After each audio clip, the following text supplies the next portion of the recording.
வணக்கம் தமிழர்களே. நடிகர் விஜய் ஒர்த்தில்லை என்றார். நமக்கு என்ன தோன்றுகிறது என்றால், விஜய் தமிழ்நாட்டிற்கு ஒர்த்தில்லை என்று தோன்றுகிறது. காரணம், இவர் தனது தவறுகளை எல்லாம் ஒரு அனுதாபமாக மாற்றிக்கொள்கிறார். தலைவர்கள், அதாவது அரசியல் தலைவர்கள் அனுதாபங்களை உருவாக்கி இருக்கிறார்கள், பார்த்து இருக்கிறோம்.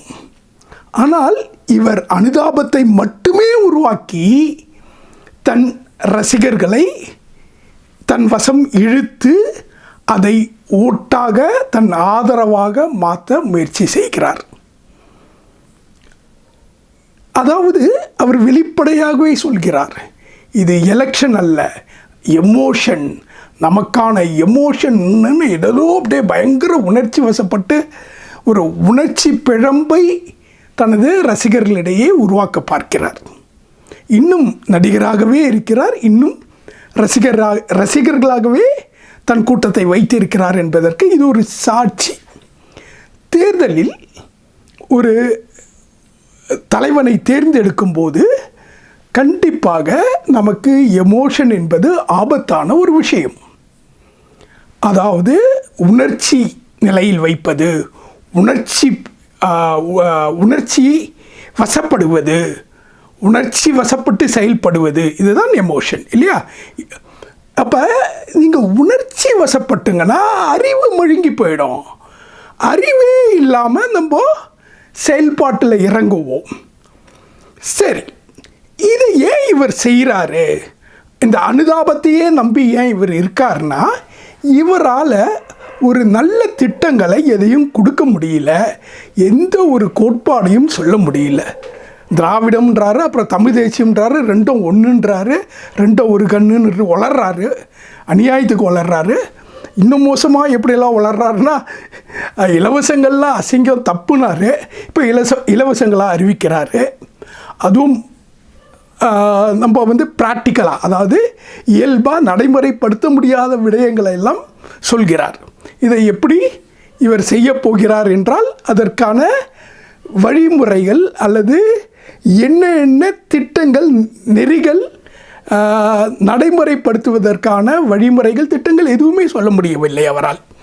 சரி, இப்போது இப்படி இந்த உணர்ச்சி வசப்பட்டு அவர் ரசிகர்களை எப்படியெல்லாம் அவர் தன் பிரச்சனையையே அவருக்கு சாதகமாக்கி, தான் பிரச்சனை என்றால் அவர் செய்யும் தவறுகளை தான் நான் பிரச்சனை என்கிறேன்.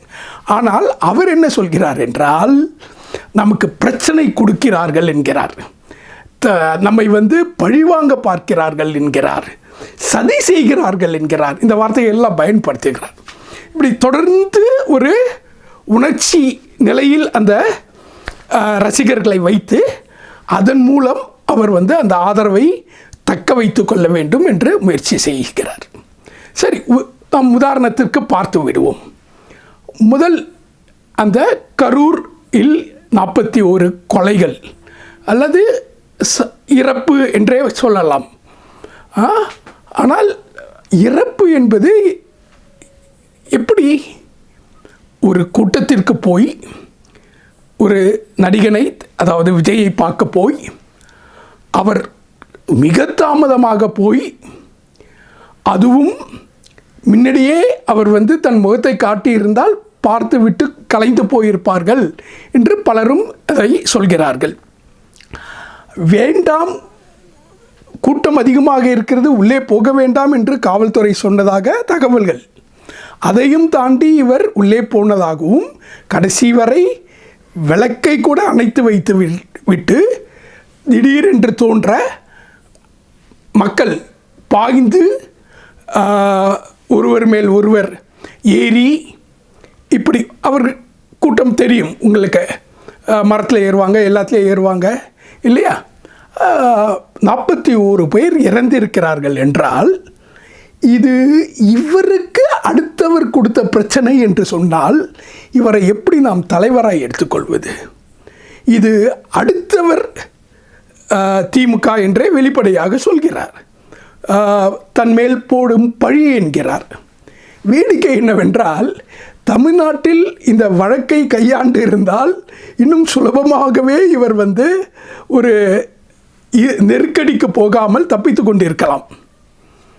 ஆனால் இவராக ஓடிப்போய் சிபிஐ விசாரணை கேட்டு சிபிஐ கையிடம் வழக்கை ஒப்படைத்துவிட்டு இப்போது பிரச்சனை கொடுக்கிறார்கள் என்கிறார்.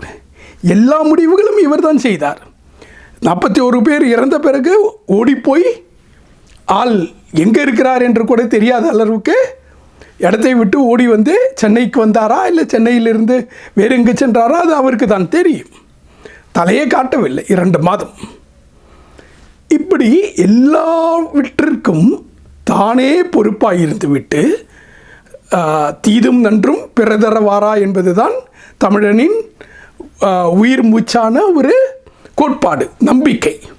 ஆனால் எல்லாம் இவரே செய்துவிட்டு பிரச்சனை கொடுக்கிறார்கள் என்கிறார். நண்பர்களே, இப்படி ஒவ்வொன்றாக இரண்டாவதாக பார்ப்போம். இன்னொரு பிரச்சனையை பார்ப்போம். அதாவது வழக்கு, அதாவது ஜனநாயகம் படத்தை வெளியிடுவதற்காக இவர் தொடுத்த வழக்கு.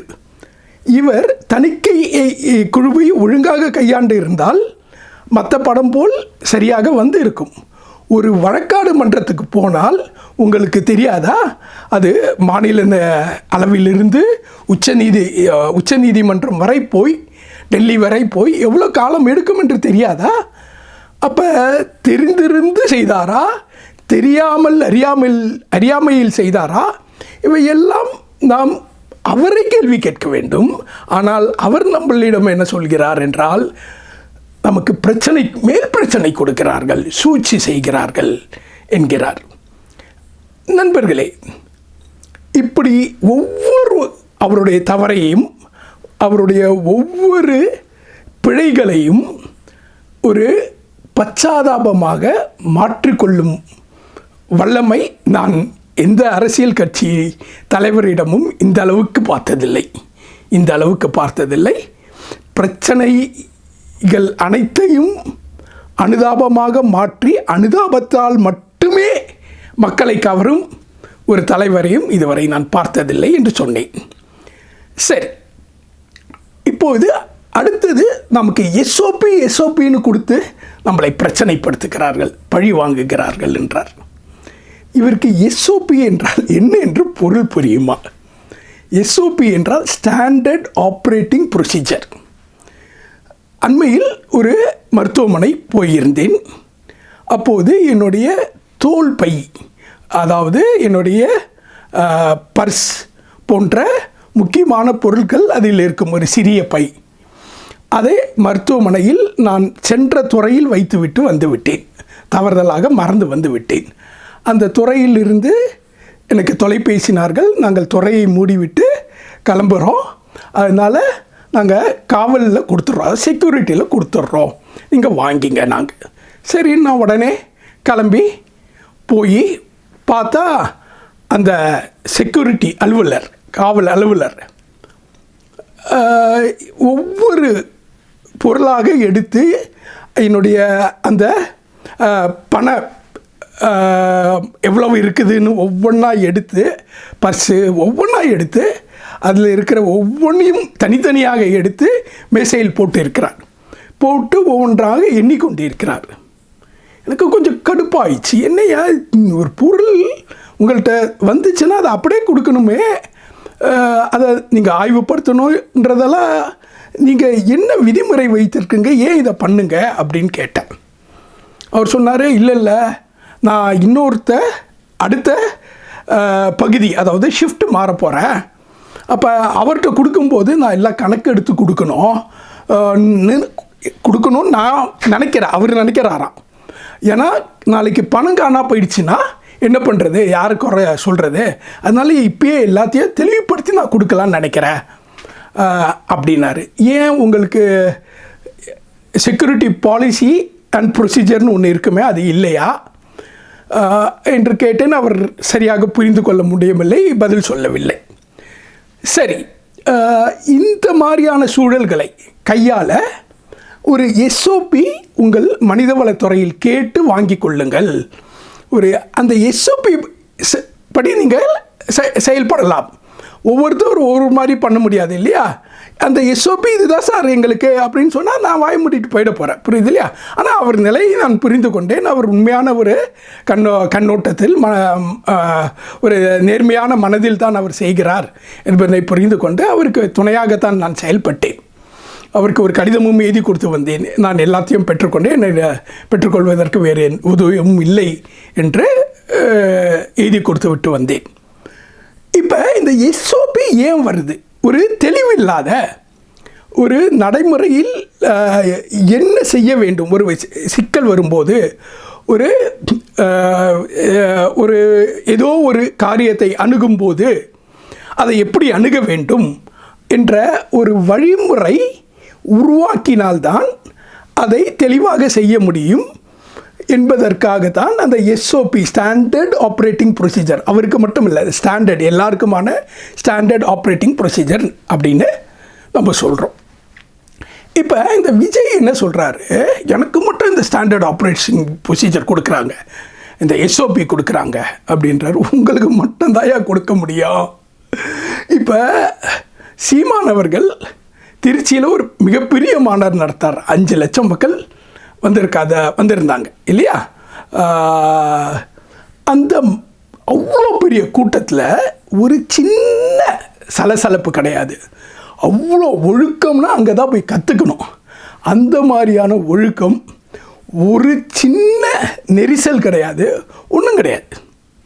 எல்லாமே அவ்வளோ பக்குவமாக கட்சியும் கையாண்டது, அங்கு வந்த கட்சிக்காரர்களும் சீமானை பார்க்க வந்தவர்களும் கையாண்டார்கள். இப்போ எங்களுக்கு எஸ்ஓபி தேவையில்லை. இத்தனை விதிகள் இருந்தாலும் காவல்துறை கொடுக்கும், இதெல்லாம் செய்யுங்க, இதெல்லாம் பார்த்துங்க அப்படின்னு கொடுக்கும். ஆனால் இவர் ரசிகர்கள் அப்படி இல்லையே.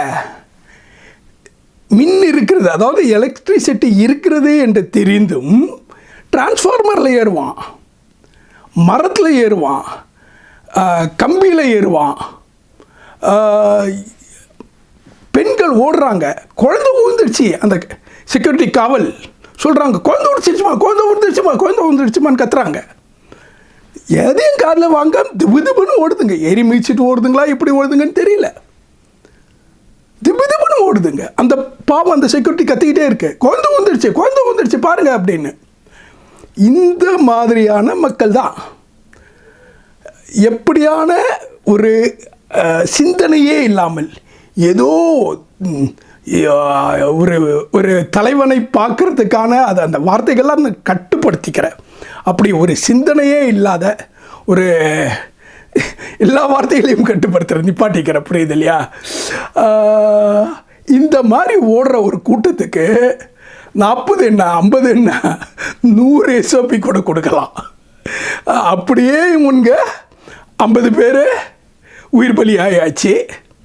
அண்மையிலையும் ஒரு விபத்தாகி இன்னமும் அந்த பையன் ரொம்ப ஆபத்தான நிலையில் இல்லை, ஒரு ரொம்ப அவசியமாக கண்காணிக்க வேண்டிய ஒரு நிலையில் இருக்கிறார் இல்லையா நண்பர்களே? சரி, அடுத்தது இவருடைய மன வாழ்க்கையில் இங்கே மனைவியார் ஒரு மனமுறிவு, டைவர்ஸ் மனு கொடுத்துருக்காங்க. இதையும் அவர் என்ன சொல்கிறாரு, நமக்கு நிறைய பிரச்சனை இருக்குதுன்னு உங்களுக்கு தெரியும், அந்த பிரச்சனை பற்றியெல்லாம் நீங்கள் கவலைப்படாதுங்க, நமக்கு நிறைய பிரச்சனை கொடுக்குறாங்க, அதெல்லாம் ஒர்த்து இல்லாத பிரச்சனை, உன் குடும்ப பிரச்சனையா உன்னுடைய மனைவி தொடுத்து இருக்கும் மனு, அதுலேயும் நீ போய் பச்சாதாபம் தேடுற. உன் ரசிகர்கள்ட்ட பச்சாதாபம் தேடி அதுங்க பேசுகிறதெல்லாம் கேட்டால் கேவலமாக இருக்குது, அவ்வளோ மோசமாக இருக்குது. அதெல்லாம் பேசணுன்னாலே நமக்கு இதே நெஞ்சு வலி வந்துடும். தமிழ்நாடும் தமிழ் பண்பாடும் இப்படி போகுதேன்னு. இப்படிப்பட்ட ஒரு தலைவர், இப்படிப்பட்ட ஒரு அணுகுமுறை எவ்வளவு ஆபத்தானது. இவர் மற்ற கட்சியை தீய சக்தின்றாரு, ஆனால் அந்த கட்சி செஞ்ச தப்பையெல்லாம் காட்டி அங்கே பண்ணலையா இதெல்லாம் அப்படின்றாரு. அப்போ நீங்களும் தீய சக்தி தான்.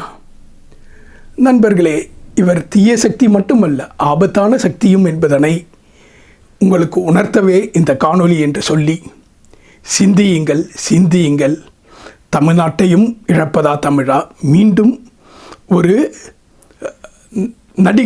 நடிகன் என்று பொதுவாக சொல்லவில்லை, அதாவது உண்மையாக இல்லாத ஒரு நடிகனிடம், எந்த ஒரு செயல்பாட்டும், எந்த ஒரு நோக்கும், எந்த ஒரு இலக்கும், எந்த ஒரு கோட்பாடும் இல்லாத ஒரு நடிகனிடம் தமிழ்நாட்டை கொடுத்து இன்னும் எத்தனை காலம் பின்னோக்கி நாம் போய் அழிவது என்பதனை சிந்தியுங்கள்.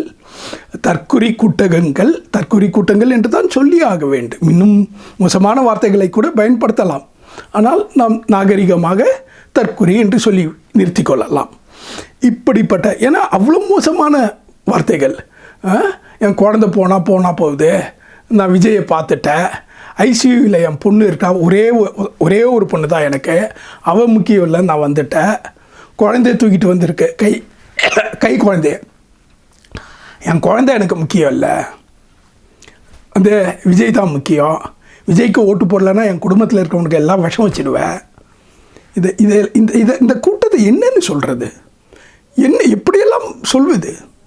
இருந்தாலும் நாம் நாகரிகம் கருதி தற்குறி என்ற வார்த்தையோடு நிறுத்திக் கொள்கிறோம். நண்பர்களே, தமிழர்களே, நாம் போக வேண்டிய பாதை, தமிழ்நாட்டை இந்த நடிகனிடமிருந்து மீட்க வேண்டிய பாதை வெகு தூரம்.